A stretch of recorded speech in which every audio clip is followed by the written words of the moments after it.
Hi, you're listening to After Dinner Conversations, short stories for long discussions. What that means is we get short stories, we select those short stories, and then we discuss them specifically about the ethics and the morality of the choices the characters and the situations put us in. Why did you do this? What makes you do this? What makes us good people? What's the nature of truth, goodness, all of that sort of stuff. And hopefully we're all better, smarter people for it and learn a little bit about why we think the way we think. So thank you for listening.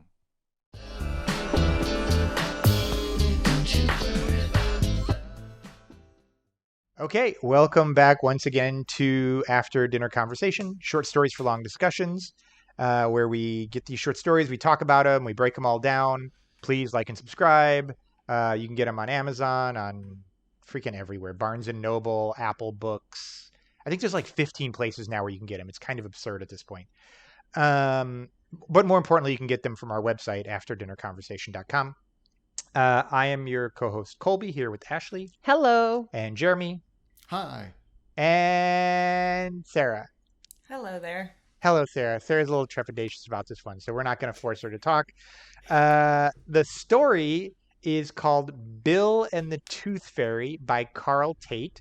I'm going to have Ashley do the description for two reasons. Number one, because she's a dental hygienist, so teeth stuff doesn't gross her out as it does the rest of us. And number two, she's actually going to paraphrase something. We're in a place that I never have mentioned before, but we are also in this thing called Philosophy Network, Philosophy Publication Network, which is a nonprofit group that only publishes philosophy magazines. You understand why it has to be nonprofit, because ain't nobody making money. And they publish like the philosophy magazines from Harvard and Yale and Oxford and all these places. And I begged them to include us as a philosophy magazine.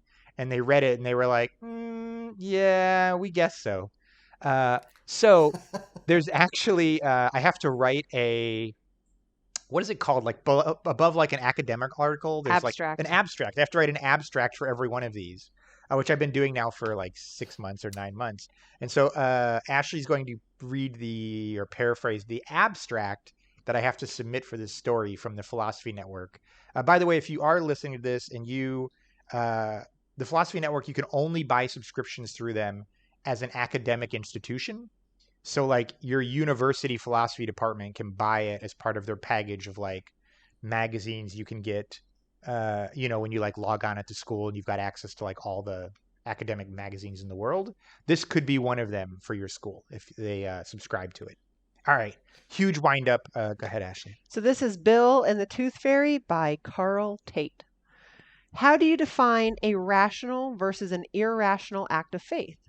Why is a faith in God socially acceptable, but not a faith in the Tooth Fairy? Do we have a duty to inform others when we believe their faith is not grounded in our reality? In this short story, Bill believes in the Tooth Fairy. Bill is 28 years old. When he was a young child, his parents passed away and he was sent off to an orphanage. As a fear of basically shocking him more to the fact of things leaving him, the orphanage just kept the belief in the Tooth Fairy going on, giving him something to believe in, that not everything is going to leave you.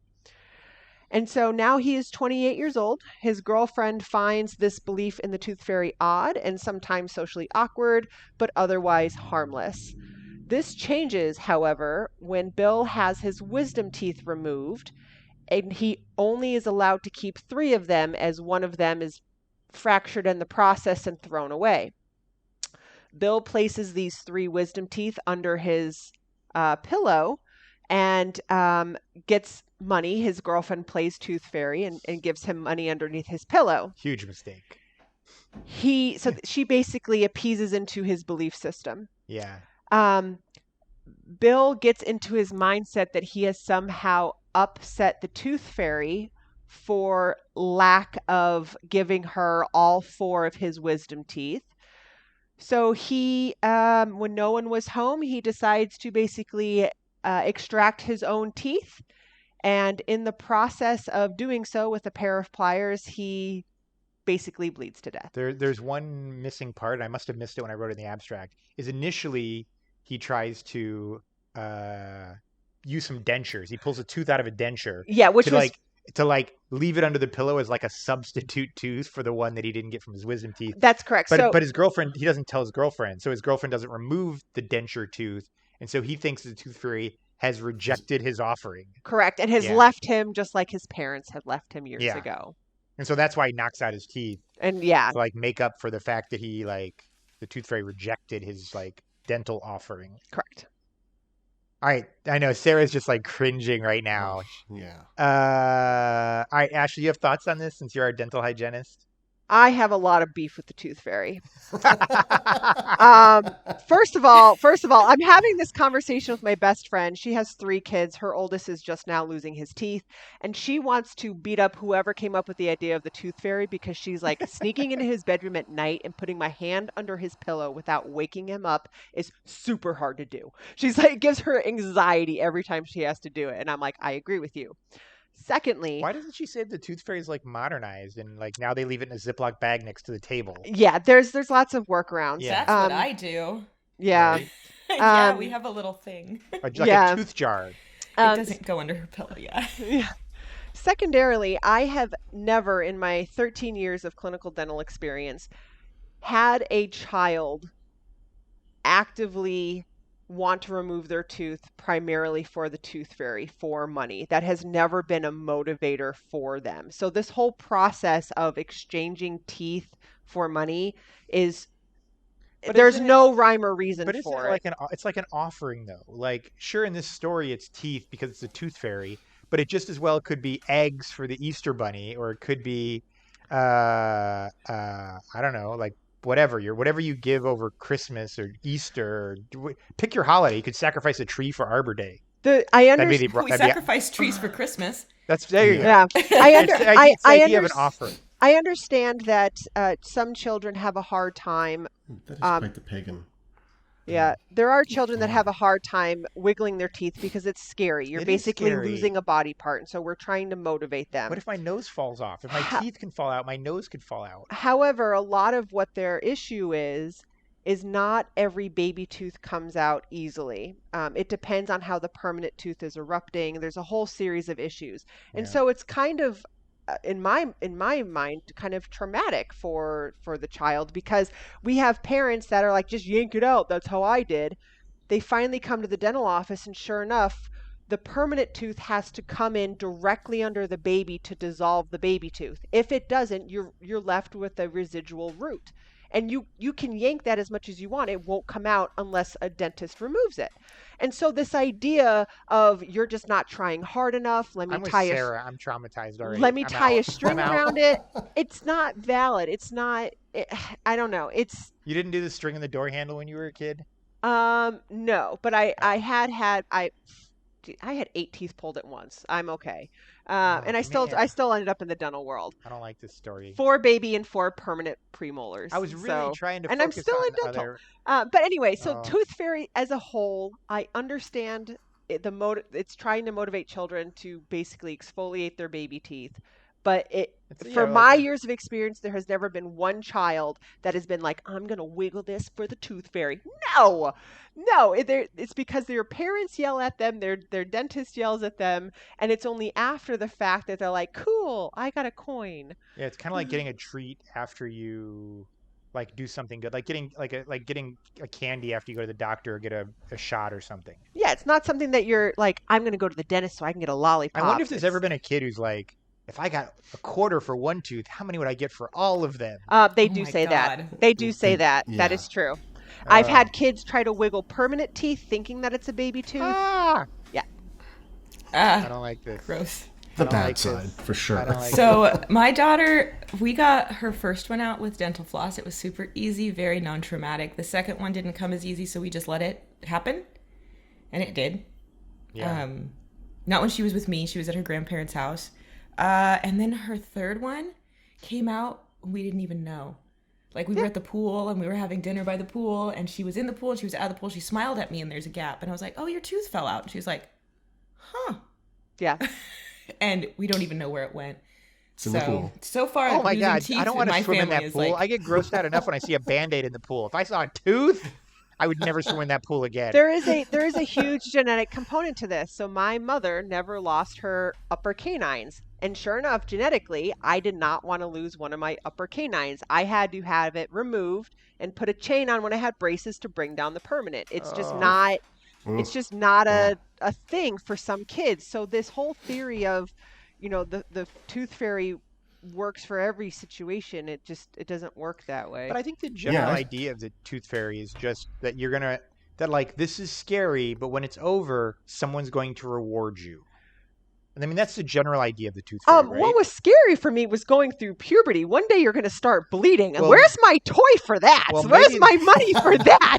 Maybe there should be a congratulations on your first period fairy. I totally agree. That was more frightening than a tooth falling out. I'm like, I'm bleeding internally. Someone help me. You need a period fairy. Yes. Yeah. I don't know. But yeah, so Hannah getting her first tooth, the wiggly thing, she didn't even realize that was going on. It was a dentist appointment, like a cleaning, when the dentist was like, oh yeah, that tooth's about ready to come out. But he was like, I'm not going to pull it because I don't want her to associate the dentist with having teeth pulled. Yeah. So we went home and took care of it, but she was like not scared, but very confused.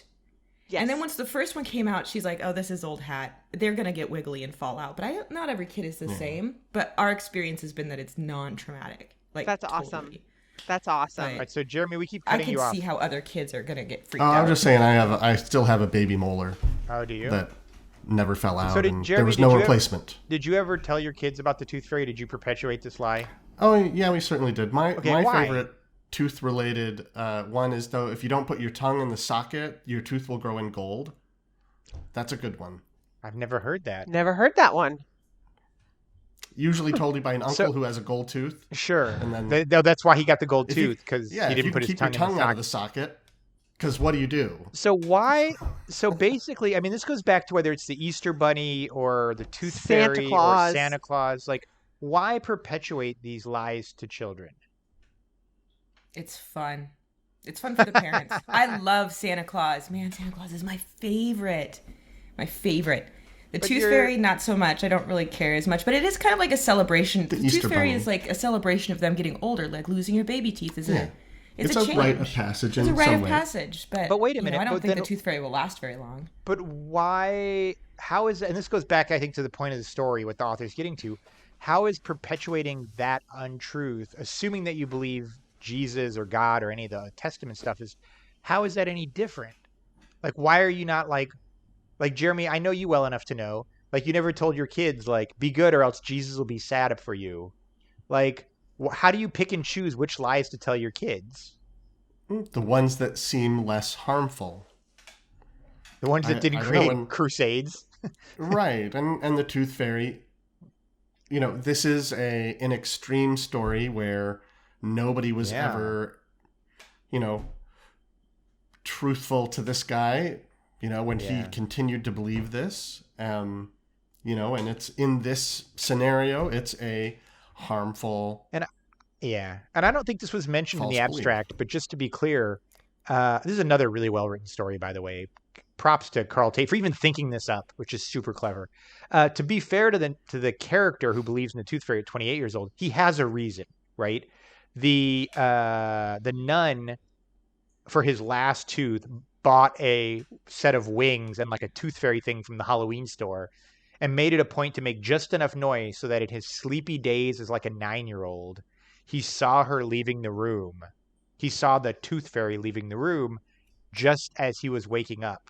And so he actually has like a hint of a basis for his belief system. Right. Yeah.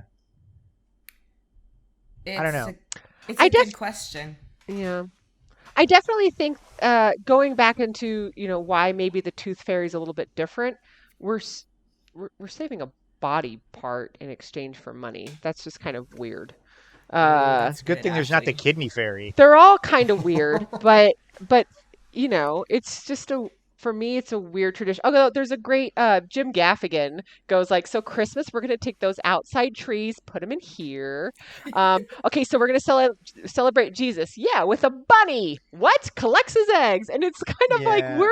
we have these really weird traditions. So who's to say that our belief in a God is any I more agree. different or And so- strange than along those same lines? And so this brings you, your point you're making exactly the point why I liked this story so much and I wanted to have it in our discussion as a podcast, is I would feel the same awkwardness telling this guy about the tooth fairy that I would have telling anyone else about Jesus.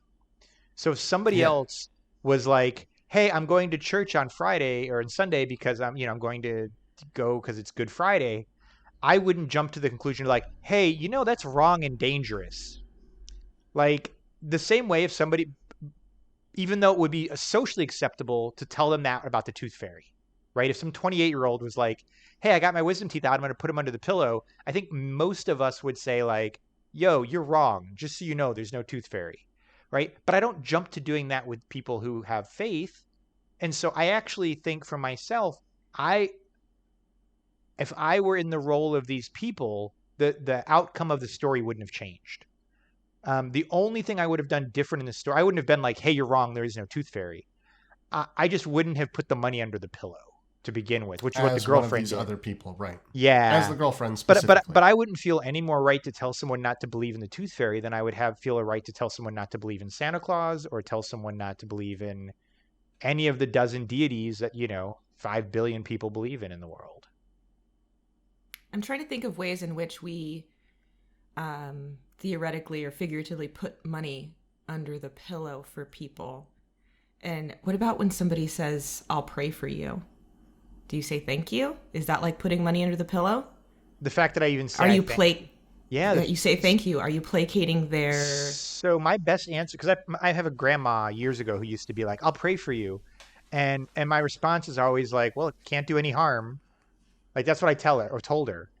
I bet the girlfriend thought it couldn't do any harm when she put money under the pillow. Yeah, that's probably true. I'm just trying to challenge you a little bit there. Yeah. It's like a good question. It is a good question. It's like people always say, send prayers, my whoever's in the hospital, like send prayers, send good vibes. That's definitely working with the gun violence in America. Those thoughts and prayers really knocking it out of the park. Oof. Yeah. I'm trying to think. I understand your point though. Like, is there something we do just as like a, like even just the prayers that people do before meetings, right?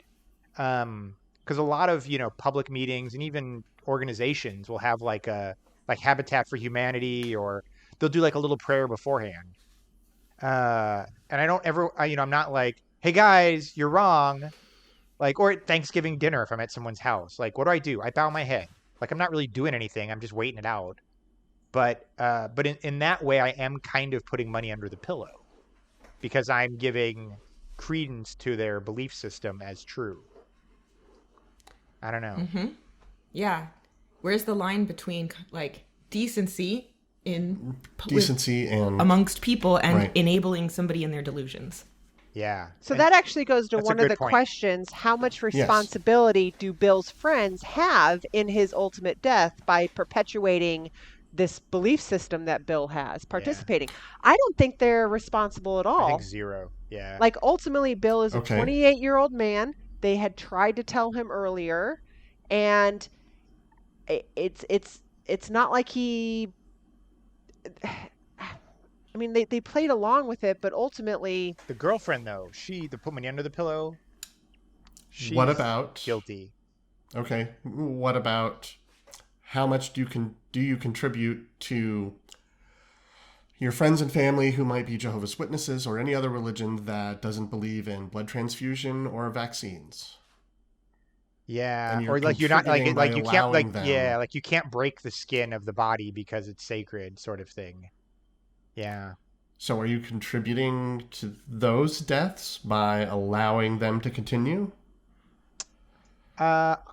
I'm of the opinion no. I would chalk it up to look, do I think you're wrong? Yes. If you ask me, will I tell you that I think you're wrong, whether it's blood transfusions or Jesus or the tooth fairy? Yes. I'm happy to tell you, but that doesn't mean I'm right. It just means I think I'm right. Right? I'm like pretty sure there's no tooth fairy. But could I be wrong? Yes. And in my mind, I could be the odds of me being wrong about the tooth fairy are just as likely as the odds of me being wrong about there being no God, right? Like, I'm pretty sure I'm right, but no, I could be wrong. But Like, it's unknowable. yeah, it's unknowable. Like, who knows? Maybe some little rabbit goes around and delivers chocolate. Who knows? It's as But likely not as to anything. you unbeliever. Right. It's as likely as anything. So who am I to tell someone that they're believing the tooth? But now, am I going to go and like hide chocolate around your house and be like, hey, must have been the Easter Bunny in an effort to trick you? Like, that's not good. I think that's where it comes to, when you're dealing with friends that have kids, you have to check in with them. Are you doing this? Do they know about Yeah. Santa Claus? Yes or no? And then basically it's ultimately up to the parent as to what they're teaching their children. It's not my responsibility to break it to the kids. That's the placating, right? Like, I definitely have done that. I have definitely played along with the Santa Claus story because I know other people don't want their kids to know yet. Yeah. And so I have agreed with the parents' lie because I'm like, well, you're telling your kids there's Santa Claus. Like, it's not my place to, where what I really should be saying is like, I don't think there's a Santa Claus, but who knows? Right. So, I mean, in that sense, so you think you're going with this, you think you could be wrong about, because we can't know. Is there a God? Is there an Easter Bunny? Yeah, no, I don't think I know. Right. So, with that, wouldn't it make sense to then act as if you believe in God or try to believe in any of those things just because just in case. This is the thing. Pascal's wager. Yeah, Pascal's wager. Yeah. Which for anyone who's listening who doesn't know it, first you could just Google it or Wikipedia. But Pascal's argument is, this philosopher guy, was look, if I believe in God and there is no God, like I just wasted some Sundays. And if I believe in God and there is a God, I go to heaven. So it's like, it's like a win-win. Like if God, but if I don't believe in God and I'm wrong, boy, I am really in trouble.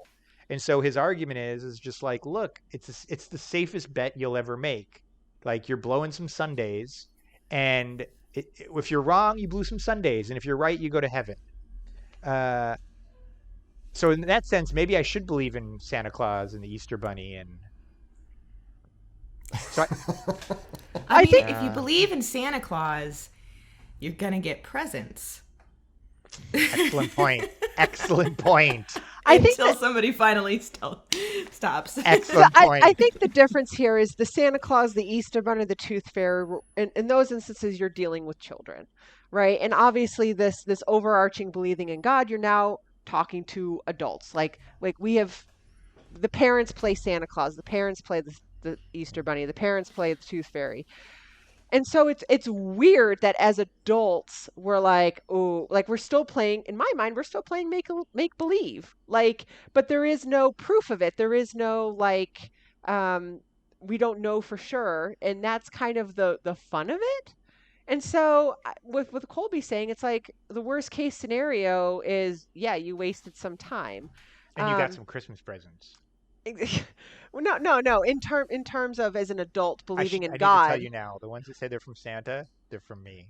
Yeah. I don't mean to ruin it. Yeah. But Santa left a note saying like you didn't qualify for presidents. So I think what makes this story tricky is you're dealing with an adult. That's exactly it. Dealing with children is easy. Dealing with adults is a little bit more challenging. Right. And because you assume the children will eventually outgrow it. Well, they all get told eventually. Right. Which, by the way, can we just say it's kind of cool, like collectively as a society, we're like, guys, listen up. Anyone under the age of 8, we're going to tell them there's a Santa, okay? Everyone's in on the secret. No one blow it. Nobody blow it. It's kind of like the most ultimate secret. It's kind of awesome. Right up there. And it's really frowned upon to break that for somebody else's kids. Oh, yeah, right. That is like a big taboo.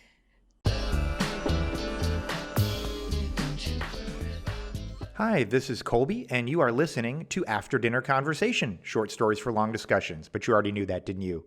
If you'd like to support what we do at After Dinner Conversation, head on over to our Patreon page at patreon.com/afterdinnerconversation. That's right. For as little as $5 a month, you can support thoughtful conversations like the one you're listening to. And as an added incentive for being a Patreon supporter, you'll get early access to new short stories and ad-free podcasts, meaning you'll never have to listen to this blurb again. At higher levels of support, you'll be able to vote on which short stories become podcast discussions. And you'll even be able to submit questions for us to discuss during these podcasts. Thank you for listening, and thank you for being the kind of person that supports thoughtful discussion.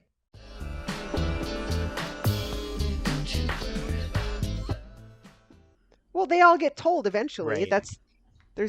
Which, by the way, can we just say it's kind of cool, like collectively as a society, we're like, guys, listen up. Anyone under the age of 8, we're going to tell them there's a Santa, okay? Everyone's in on the secret. No one blow it. Nobody blow it. It's kind of like the most ultimate secret. It's kind of awesome. Right up there. And it's really frowned upon to break that for somebody else's kids. Oh, yeah, like, that you is would like a big taboo. I've had people threaten to tell my kids, and I'm, don't. Yeah. Hey, so Right? we didn't give either of you a chance to talk to answer this question. Who do you think's culpable in this story? Is it just the girlfriend, or do you think the friends are? Do you think the nun is, who originally like dressed up? I mean, they are all culpable in his continued belief. Okay. But they are not culpable in his decisions. Okay. He made that decision. So do any of them have an obligation to have done something that they didn't do? You could definitely argue about her putting money under the pillow for his molars. Yeah. You know, maybe the better solution there would have been, well, you haven't dropped any teeth in 12, 16 years at this point, so maybe she doesn't want molars. Maybe, I don't know. Maybe she only likes comes baby for teeth. baby teeth. Right. Wisdom teeth are not baby teeth. Yeah. All right, Sarah. Is there? What do you think? Is there anyone who has any obligations here that they didn't meet? No, there's no way to tell what the future behavior of any of your friends is. There's no way. Okay.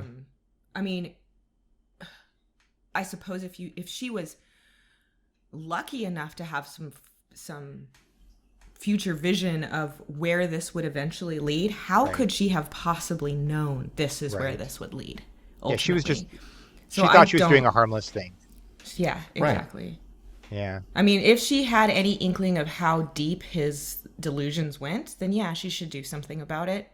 But I don't think she had any real sense of how deep this delusion was. I think we like to think that this is a rare instance, but how many people have done self-harm or harm to others in their belief in some god or some being? Oh, it like writes our history books. Exactly. So Yeah. it still happens. It still happens today. Sure. And so where is our right, or is it ever our right? Is it ever appropriate for us as a society to step in and go, hey, what you're believing is wrong? Yeah. How do you draw that line? Yeah. Hey, I have a silly question just to lighten it up, since I know this is pretty traumatic for her. This is a pretty serious story. Would you date someone or marry someone who had a sincerely held belief in the tooth fairy? I am the tooth fairy. I am the tooth fairy. I don't know. That might be a deal breaker. That's pretty odd. Yeah, it's pretty odd. That might be a red flag for other problems. Yeah. Maybe. I don't know. Well, this whole thing stemmed from deep trauma built on him losing someone else in his life. And so he needed therapy. He didn't need a tooth fairy. He needed therapy for his abandonment issues. So are you a yes or a no? If you what? found out that your significant other had a sincerely held belief in the tooth fairy, would you break up with them? Yes. Okay. They need to go to therapy. It might depend on the therapy response. Like, are you willing to go to therapy? This relationship can continue. But what you're telling them is you're wrong and you're broken, and I'm not willing to date you until you fix your broken. You wouldn't do that to somebody bad thing. You wouldn't do that to somebody who believed in Jesus. Or would you, Jeremy? Is that the face you're making? Is that the face you're making that you would? where you're like, look, so deal breakers, smoking, faith, Faith is the wrong word. yeah. But specific, yeah. Sarah, But okay, what about you? Is it a deal breaker? A sincerely held Tooth belief fairy? in tooth fairy? yeah, that's a big turnoff. I'm sorry. We're talking about dating somebody who. He comes home with a costume. Honey, can you wear this tonight? Ugh, A no. tooth fairy again. That's it. No. And so the reason I'm asking Thanks this, for taking it there. Thank you. Yeah, Made way to me go. shudder. Way to cosplay it. You're like, why couldn't you have a sincerely held belief in like She-Ra? That would be way hotter. But So no, yeah. who cosplays No, come on. So the reason I mention this is so all of us are a hard no on someone who has a vaguely evidence-based, sincerely held belief in the tooth fairy. We're all like, no, that person is messed up. I wouldn't be in a relationship with them. But you can, if you thought for just a minute, like surely you know people who have a sincerely held belief in Aliens. Yeah, aliens. Right. That's a great example. Or chemtrails, or fluoride in the water, or I don't date them either. or whatever. Fill in the blank of the thing. So do you like have a checklist and you're like, okay, before we go out on this date, how do you feel about fluoride in the water, about chemtrails, about aliens? Who do you think made the pyramids?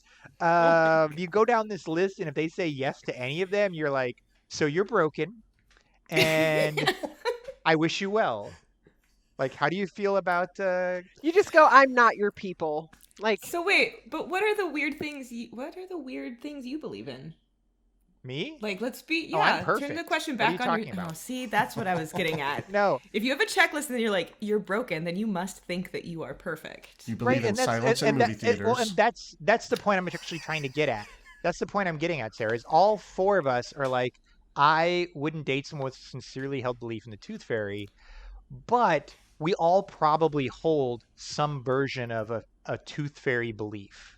We just don't. I mean, there's think plenty we of do. reasons not to date me. We just don't think we just don't think we do, because like you said in our last episode, there are beliefs, and our beliefs are right. It's everyone else's beliefs that are wrong. Like we're the hero in our own story, right? has anybody ever known anyone who like is deeply, deeply, deeply religious, Oh yeah. married to Oh, an yeah. atheist? No. Yeah. I broke It up just- with someone because of that. Actually, Yeah. I almost got married. I wouldn't say almost. I would say I was like, we were talking about marriage, and one of the first times it got brought up, she is Roman Catholic, so she's like Mexican Catholic. She's like legit Catholic, and she said, well, our children would be, and us being in a relationship was no problem. She just went to church on Sunday, and I slept in. And she was like, well, if we have kids, they're gonna have to be raised Catholic. And my response was, I'm totally fine with them being raised Catholic until they would make a choice, right? As soon as they're old enough to start to make rational choices about their faith, if they don't choose that, then they get to no longer choose it. And she was like, no, that's not the way it works. Like, if you're in my house, you go to church. You go every Sunday until the day you're paying your own rent at your own place. And I was like, no, because like 14 or 15, you're already smarter than the church can answer. You've already got harder questions than the church can answer at like 13. You can read the Bible. Yeah, on that's your own, interesting because confirmation is supposed to be a voluntary act in Right. the Catholic Church. And what age do they do confirmation? Is it 15? Yes. Is it I 16? think so, 15, Yeah, 16. that's not Yeah. old enough. And so we broke up over that. I mean, that was the reason we broke up, is because she was of the opinion, like, if you're in my house, you go to church. And I was like, nope, I'm out. But I was cool with her. Like, if she wants to believe in the tooth fairy, I'm fine with that. And she wants to raise the kids to believe in the tooth fairy, I'm fine with that. Until they've got questions that the tooth fairy can't answer. Yeah, I don't know. I got another silly one for you really quickly. And Sarah, since you're about to talk, you get the first answer. What if you were in a relationship with someone who had a sincerely held belief that professional wrestling was real? Would that be a deal breaker? No, because it's just funny. That is pretty Then funny. it's like a conversation piece at dinner. Like, yeah. I don't know, Does the but belief it's in professional wrestling being real hurt right. But it's anybody? I mean, it's real-ish, but not real in the way they portray it. Like, I'm not saying you Right. can't get hurt doing professional wrestling, and I'm not saying they're not athletes. I'm just saying, like, it's there's They a- believe choreographed. that It's it's choreographed, spontaneous right, and right. yeah, unscripted. Yeah. So deal breaker for you? Not a deal breaker. Tooth Fairy deal breaker. Professional wrestling, Yeah. not a deal breaker. No. They're real athletes and they aren't taking steroids. So the comedy of it, whether a person's belief is funny or not, is the deal break is the dividing line for you, Sarah. Yeah. Maybe the belief in the tooth fairy is pretty funny, but that's also I have a yeah. Ask other people. All right, Jeremy. What about pretty good. professional wrestling? Professional wrestling, again, it could be an indicator of some other, maybe not trauma, but other personality issues.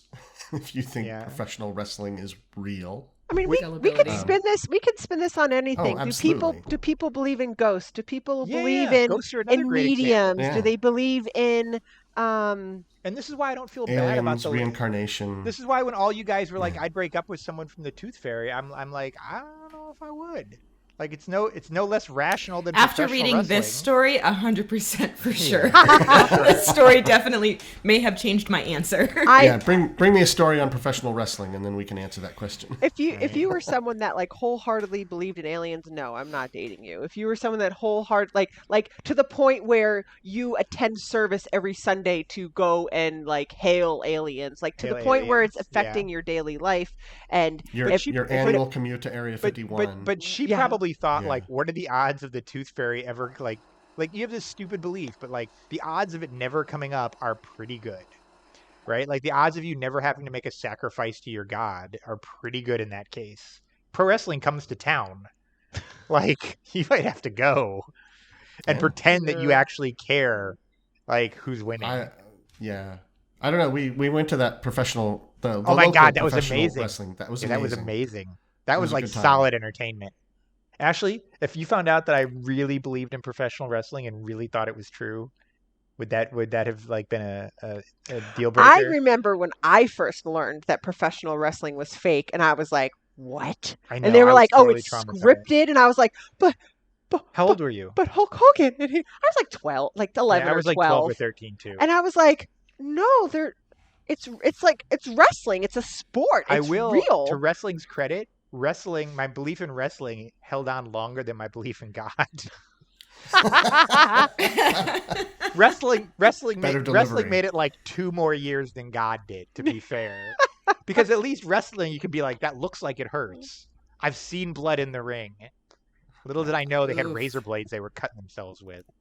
Oh. Oh, jeez. But does that make it less real? I mean, they're really hurting themselves. Oh yeah, no, it really does hurt. Oh But the my fact that it's gosh. scripted on who Yeah. wins and the storyline and the Yeah. I really thought that Hulk Hogan was like pumping himself up and like it was happening. I'm saying Oof. it lasted like 2 years more than God. I'm just saying. That's excellent. So okay, flip this. Let's say there really was a tooth fairy and did come and visit. And I mean, how many of your friends would think that you're crazy?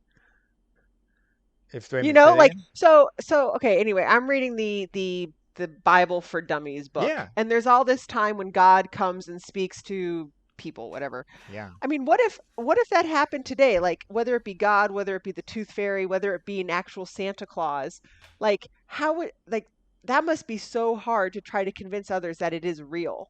yeah. Because I think in general we're We all want little proof. we all want proof. We're all little we're all skeptics and Yeah. so it's hard both ways. It's hard to believe and it's hard to know the truth and try to tell others. I mean, it's like a no-win situation.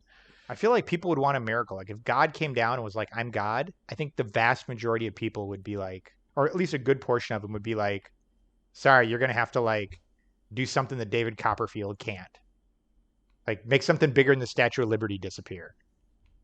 Yeah, but the problem is that even if you had proof, like people still think the That's moon landing true. was fake. Yeah, the proof doesn't always Mhm. solve the problems. Yeah, that's a good point. Anyway, Let me see what our questions are really quickly. I feel like this is, I always can tell when we've got good and bad stories because, like, there are stories where we could talk about them for hours sometimes Yeah. because they're just like the kernel of the idea the writing is good, but sometimes the kernel of the idea is just so clever that you're just like, I got thoughts. So let me look here.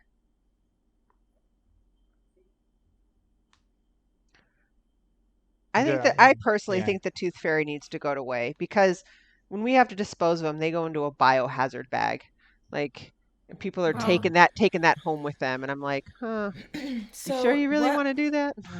so there is like a developmental purpose to fairy tales, to teaching your Oh, children sure. fairy tales and reading them fairy tales. So what's the purpose of the tooth fairy? Because like, you know, we're teaching them, when we tell them fairy tales, we're teaching about social skills, and eventually you start to teach them the difference between fiction and nonfiction, right?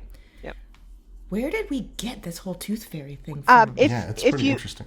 if you don't exfoliate the teeth as the permanent's coming up, it can cause alignment issues and a whole slew of problems down the line. So you think it was really like bait, like a carrot to get them to extract Yes. their teeth? Yes, because Oh, it's that's so.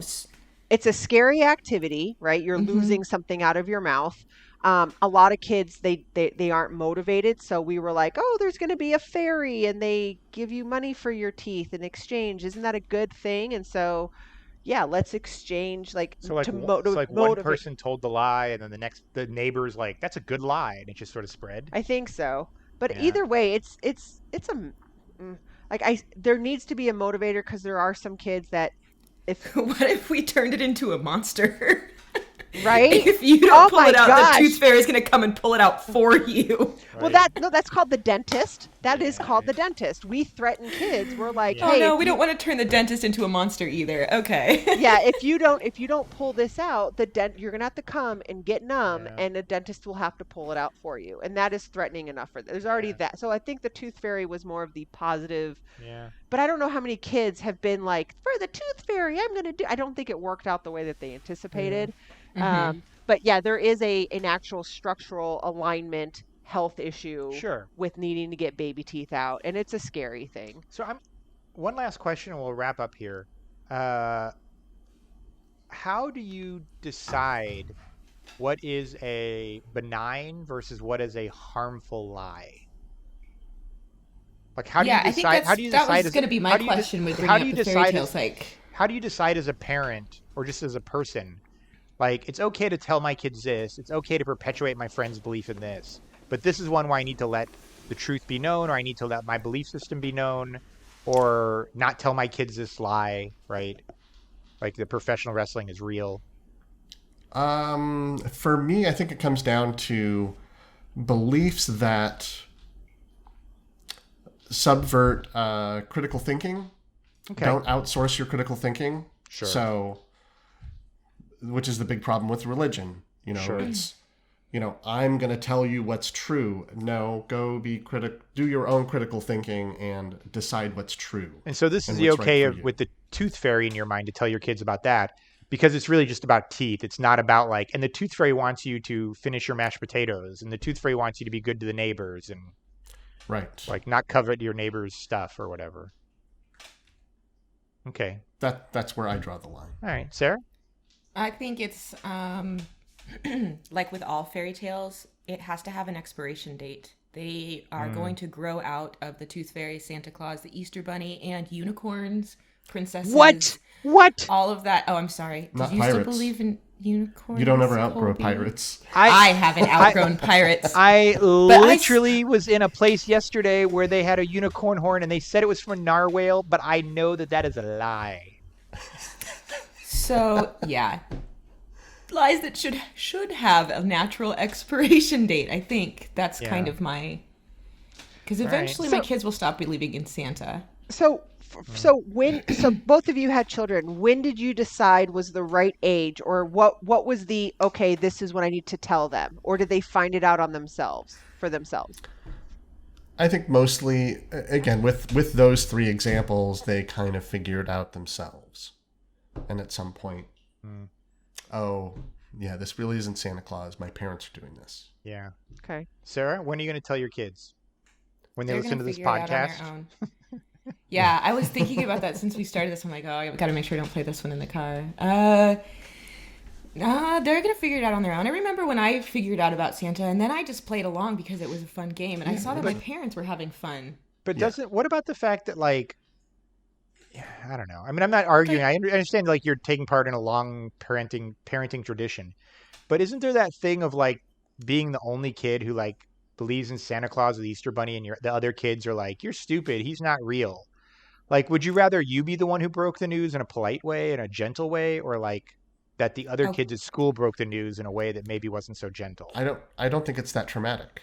Oh, yeah, okay. kids are gonna be cruel about anything, and so if they figure that out, you're gonna have difficult conversations about kids being mean to your child, no Yeah. matter what. It doesn't matter if it's the color of their hair, what shoes they chose to wear, or if they still theoretically believe in Santa Claus. My experience has been those kids that took the news maybe not the best are the ones that are angry, so they try to take it out, and so they're not the only ones that feel this anger, so they'll tell other kids, I found out Santa's not real, it's terrible, like basically Yeah. tattletaling, if you will, like letting all the kids know because they don't know how to handle their anger that this, reality got burst early for them. Have any of you ever met any children that are way past the due date for knowing about Santa Claus, Tooth Fairy, Easter Bunny? No? No, I think they No. grow out of it pretty young. I think my daughter is already skeptical, but she loves it. It's a game. It's a fun story to play at Christmas. So I feel it's like 7 or 8 Sure. generally. Ashley, you didn't answer the question. Do you have some thing in your head where you draw the line between like lies that it's okay for people to carry to adulthood versus lies that like you're like, you got issue? What do you mean? Like how do you draw the line between like acceptable sincerely held beliefs and unacceptable sincerely held beliefs? Like Jeremy said it was because if it interferes with your belief with your critical thinking skills, I think was his line. Yeah, I You agree with that? I believe with that and how it kind of impacts your like day-to-day operations and kind of thinking process. Yeah. Like how much it impacts your life. Like what if it limits what you can and can't do. Okay. So if I believed that like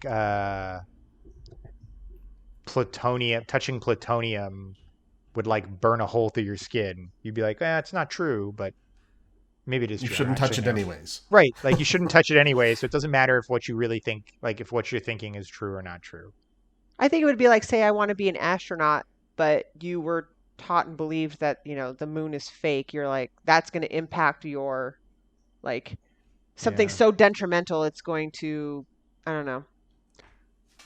Yeah. Flat earther, you guys are all like couldn't date a flat earther. No. no. Yeah, That's Jeremy, correct. no. Okay. I feel like there's a checklist we should make. That's like before you date someone, here are all of the things that like if you check yes to any of these, you are too stupid to ride this ride. Not Oh tall my enough. Not tall goodness. enough for this ride. Maybe that's a better way to say Too it. short for this ride. I think it's wonderful learning about other people's beliefs because you want to, like, I've talked to you about why you believe in certain things, Yeah. and it's fine that you have different beliefs than I do, and I just want to know what was the critical thinking process that got you there. Sure. Because in my mind, those are the checklists that you need to have in order to believe something. And so it's kind of like a database for me. Oh, he's permissible to believe this, this, and this, and therefore has Yeah. this held belief. And so it's kind of just learning about what is acceptable and not acceptable level of proof or experiences or Yeah. knowledge that leads someone to have a heart-held belief in something. Okay, so it's about their processing getting there. I find it fascinating. So I think we need to have more discussions about that. Yeah. I think I maybe could not probably find more stories about it. knock the person, but just be like, okay, well, what brought you to this conclusion? Sure. And then if they start rambling off of a bunch of BS, then you're like, oh yeah, no, you went off the rails there a little bit. Yeah. I don't know. It's just weird for me how like, and I agree with you guys. I'm not the fringe one on this one, where it's like if somebody said, "Look, I believe in Jesus," or "I believe in Muhammad," or "I believe in Buddha," I'd be like, "Cool. Like we can still be friends. We can still date. We can still whatever." But if somebody was like, "I believe that having this stone around my neck will heal me, I'd be like, yo, peace out. We're good. We're good. Like, I'm not a part of that. Like, I'm not judging you. I mean, I am judging you. I'm not, you know what I mean. Well, basically, You so be you, that boo. stone, there was something in their thought process that was. The healing crystals in Sedona. Yeah, So no, you we're want not to know dating. what brought them kind of to that conclusion, and it gave you insight into what they're able to accept or permissible for them to accept versus not Yeah. accept. I just don't know Yeah. why they're different to me. Well, I don't know why healing crystals are different to me than a belief in. Because our culture has taught you that particular belief system is to be made fun of. right. Maybe that's it. Maybe Whereas it's my own prejudice. Jesus Yeah. and Your own Christianity prejudice. is not to be made fun of. or But to Colby, take what if seriously. what if that girl was wearing patchouli? That'd be different. That's different. Oh my There's- goodness. And if she was like riding a skateboard, I'd be willing to make an exception. Overlook the crystals. Yeah, I might overlook. You know, long term I couldn't, but short term I could. Okay. Like for 6. This story Yeah. has turned into a story about who would Colby date. And how much is patchouli and a skateboard willing to get him out of it? Yeah. Maybe. Maybe. I'm just saying that girl that believes in, Sedona crystal healing, she's probably wearing patchouli. Yeah. She's probably got dreadlocks. She's probably got armpit hair. Wow. I didn't think about that. Not to, You're bringing in a lot of things I hadn't thought about now. I might have to take a hard pass. Jeremy's getting a smack in the back of the head over there. All right, hey, you have been listening to After Dinner Conversation, short stories for long discussions. This story that we've just been discussing is in I think it's our March magazine, if I'm remembering correctly. You can get these magazines. Yeah, March. Magazine 2021. You can get all these magazines on Amazon. They're like $2.99, or you can subscribe. If you use the discount code HAPPY, you can get a year's worth for $4.99 or $4.95, I think it is. The one other thing I should also mention is that if you subscribe through our website, you get access to the entire back catalog of all of the magazines. You get like a special login and a password to like a hidden web page that requires a login and password.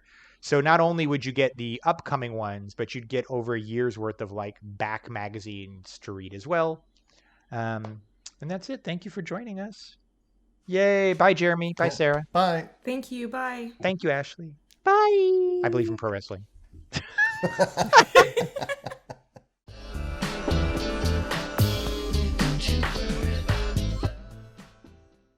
If you've enjoyed listening to this, please like and subscribe.